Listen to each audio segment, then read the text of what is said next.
Hello बच्चों, good morning all of you. आप सब कैसे हैं? मैं आशा करता हूं कि आप सब बहुत अच्छे होंगे। आज मैं आपको क्लास 6 का जो रोमन पद्धति है उसके बारे में चर्चा करने जा रहा हूं कि रोमन पद्धति क्या होता है। तो रोमन पद्धति का एक्सरसाइज बताने से पहले मैं उसका कुछ बेसिक नॉलेज मैं बता रहा हूं कि रोमन पद्धति का बेसिक नॉलेज क्या क्या होता है, क्या क्या उसके नियम होते हैं, पहले ये समझ लीजिए। तो रोमन पद्धति के बारे में लिखिए। रोमन पद्धति बहुत इंपॉर्टेंट है। ये जो है क्लास 4th में भी है और क्लास 5th में भी है, क्लास 6 में भी होता है। ये रोमन पद्धति बहुत इंपॉर्टेंट है। आप सब देखते हैं कि घड़ी की जो सुइयाँ होती है वो रोमन पद्धति में लिखी जाती है, और जो कक्षा की जो मतलब सारणी बनाई जाती है, जो क्लास की जो कक्षा की जो सारणी, टाइम टेबल, ये सब ज़्यादातर रोमन संख्या में लिखा रहता है। तो मैं बताऊंगा कि रोमन पद्धति में क्या क्या होता है। तो पहला मैं बता रहा हूँ कि रोमन पद्धति में एक हिंदू अरबिक संख्या होता है। हिंदू अरबिक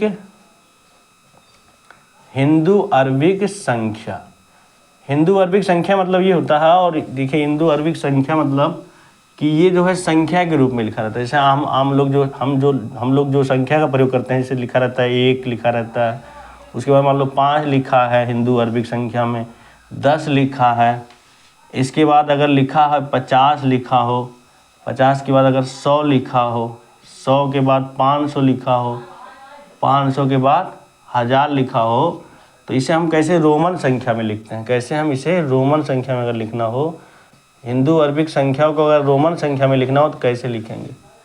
हिंदू अरबिक संख्या को हम रोमन संख्या में अगर हमें लिखना हो तो कैसे लिखेंगे।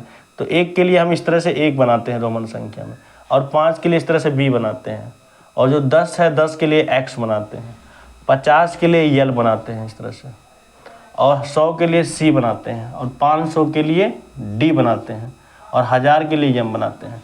तो इस तरह से हिंदू अरबिक संख्या में मान लो अगर 1 लिखा हो, 5 लिखा हो, 10 है, 50 है, 100 है, 500 है, 1000 है, तो उसे अगर रोमन संख्या में लिखना हो तो 1 के लिए इस तरह से रोमन संख्या में इस तरह से बनाते हैं, 5 के लिए इसे B बना देते हैं, और 10 के लिए X बना देते हैं, और 50 के लिए L बना देते हैं, और 100 के लिए C बना देते हैं, और 500 के लिए D, और 1000 के लिए M बना देते हैं।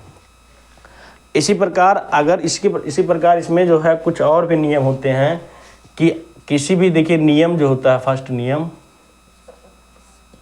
नियम ये है कि किसी भी रोमन संख्या को, जो रोमन संख्या है 1, 5, X, और ये जो 50, 100, D, M है, रोमन संख्या को 3 से अधिक बार नहीं लिख सकते हैं। रोमन संख्या को 3 से अधिक बार नहीं लिख सकते हैं। 3 से अधिक बार नहीं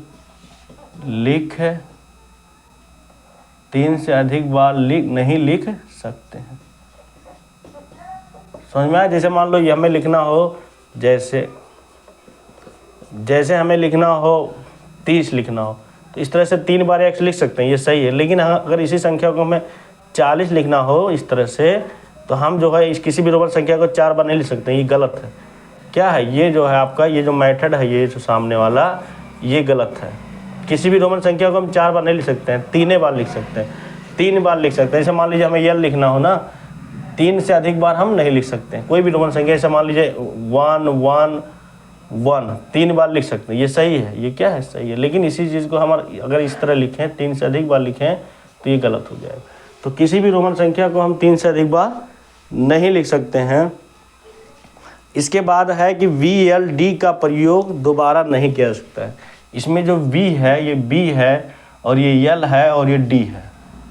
दूसरा नियम ये है कि B मतलब 5, L मतलब 50, और D का प्रयोग दोबारा नहीं किया जा सकता है। दोबारा नहीं करते, केवल इसका एक बार प्रयोग करेंगे।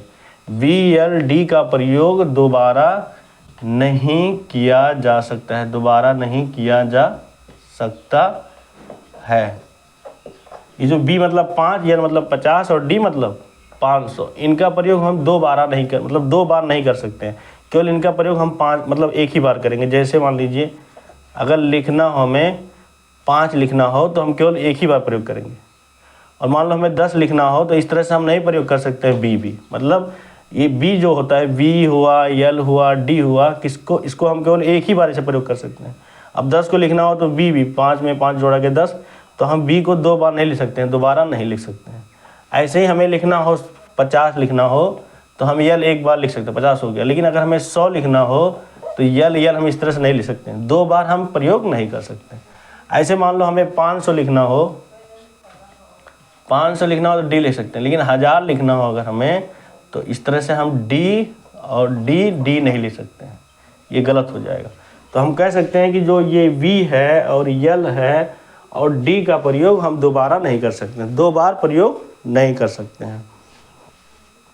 केवल जो है तीसरा नियम है, केवल एक का प्रयोग हम कर सकते हैं दोबारा या 3 बार प्रयोग कर सकते हैं। एक हुआ, एक्स हुआ, इसके बाद जो है आपका एक हुआ, एक्स हुआ, सी हुआ और यम हुआ, इन्हीं का प्रयोग केवल हम दोबारा प्रयोग किया जा सकता है। केवल किसका प्रयोग किया जा सकता है? 1 और 10, सी मतलब 100 और यम मतलब 1000। 1 एक्स सी यम का प्रयोग जो है दोबारा किया जा सकता है। मालूम है? 1 एक्स सी डी यम, 1 एक्स सी यम, इनका प्रयोग हम दोबारा भी कर सकते हैं। जैसे हमें लिखना हो 2 लिखना हो तो इस तरह से हम 2 बार इनका प्रयोग कर सकते हैं। हमें 20 लिखना हो तो x का 2 बार हम प्रयोग कर सकते हैं, दोबारा प्रयोग कर सकते हैं। ऐसे ही हमें 200 लिखना हो तो हम c को 2 बार प्रयोग कर सकते हैं, c मतलब पहला 100 दूसरा 100। और हमें लिखना हो 2000 लिखना हो तो यम 2 बार प्रयोग कर सकते हैं। तो हम कह सकते हैं कि केवल हम जो है 1 एक्स सी और यम इन्हीं का प्रयोग दोबारा कर सकते हैं, जबकि बी हुआ, यल हुआ और ये डी हुआ, इसका दोबारा प्रयोग नहीं कर सकते हैं। इसके बाद आ रहा है आपका, इसके बाद है कि किसी भी बड़ी रोमन संख्या के पहले अगर कोई छोटी रोमन संख्या हो तो उसका क्या प्रोसेस है।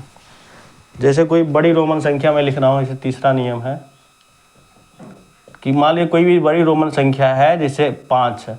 किसी बड़ी रोमन संख्या के पहले अगर कोई छोटी रोमन संख्या लिखा जाए तो बड़ी रोमन संख्या में से छोटी रोमन संख्या क्या होता है? घट जाता है। तो देखिए ये बड़ी रोमन संख्या मतलब 5 में से ये छोटी रोमन संख्या क्या हो जाएगा? घट जाएगा और ये 4 हो जाएगा। तो किसी बड़ी रोमन संख्या के पहले अगर छोटी रोमन संख्या लिखा है तो उसको क्या करेंगे? हम बड़ी वाली रोमन संख्या में से घटा देंगे। ऐसे ही मान लीजिए लिखा हो x लिखा हो और 1 लिखा हो तो ये बड़ी वाली रोमन संख्या है। बड़ी रोमन संख्या के पहले आया है ना छोटी रोमन संख्या, तो हम कह सकते हैं कि बड़ी रोमन संख्या के अगर बाईं ओर छोटी रोमन संख्या आए तो बड़ी रोमन संख्या में से छोटी रोमन संख्या क्या करते हैं? घटा देते हैं। ऐसे बड़ी रोमन संख्या ये 10 है और इसके बाईं ओर 1 आया है, इसलिए 1 को क्या करेंगे? घटा देंगे तो 9 हो जाएगा। लेकिन इसके बाद वाला नियम क्या है कि अगर किसी बड़ी रोमन संख्या के दाईं ओर अगर छोटी रोमन संख्या आए तो उसे हम बड़ी रोमन संख्या में जोड़ देते हैं, तो ये हो जाएगा 11 हो जाएगा। ऐसे ही मान लीजिए जैसे मैं लिख रहा हूँ, जैसे बी लिख रहा हूँ, बी बड़ी वाली रोमन संख्या है, इसके बाद छोटी वाली रोमन संख्या आ रहा है, इसलिए हम क्या करेंगे? इसमें एक जोड़ देंगे। तो इसका प्रोसेस ये है कि अगर किसी बड़ी रोमन संख्या के पहले छोटी रोमन संख्या आए तो उसे हम घटा देंगे। किसी बड़ी रोमन संख्या के पहले छोटी रोमन संख्या है तो उसे घटा देंगे, और किसी बड़ी रोमन संख्या के बाद मतलब या दाईं ओर अगर कोई छोटी रोमन संख्या है तो उसे हम जोड़ देंगे। इसके बाद है कि किसी भी रोमन संख्या के बाद में, मान लीजिए कोई भी रोमन संख्या है, किसी भी रोमन संख्या के ऊपर इसे बार लगा दें तो उसका मान जो है, जैसे मान लीजिए बी पे बार लगा दिए है ना, तो ये बी का 1000 गुना हो जाता है। किसी भी रोमन संख्या के ऊपर अगर बार लगाते हैं तो उसके मान का कितना गुना होता है? 1000 गुना। तो बी का मान 5 होता है तो इसका 1000 गुना 5000 हो जाएगा। किसी भी रोमन संख्या के ऊपर आप बार लगा देते हैं तो उसका जो मान होता है वो उसका कितना गुना होता है? 1000 गुना हो जाता है। जैसे मान लीजिए x पे बार लगा रहे हैं तो x का मान 10 होता है, तो 10 का 1000 गुना कितना हो जाएगा? 10,000 हो जाएगा। ऐसे ही मैं अगर जो है लिख रहा हूँ 2 पे बार लगा दे रहा हूँ, इस तरह से 2 पे इसे बार लगा दूँ तो 2 पे बार लगाने का मतलब 2 का गुणा 1000 में हो जाएगा, तो 2000 हो जाएगा। तो किसी भी रोमन संख्या पे अगर हम बार लगा दे रहे हैं तो उस रोमन संख्या का 1000 गुना हो जाता है उसका मान। तो यही सब प्रोसेस है, अब मैं कल बताऊंगा। Thank you so much. इसके बाद मैं कल बताऊंगा। और आप सब लाइक शेयर सब्सक्राइब करते रहिए, जिससे कि मेरा भी यूट्यूब चैनल मोनेटाइज हो जाए, जिससे मैं भी कुछ जो है इनकम कमाऊँ, जिससे कि थोड़ा हौसला बना रहे और मैं आपको लगातार ऐसे ही वीडियो अपलोड करता रहूँगा। Thank you.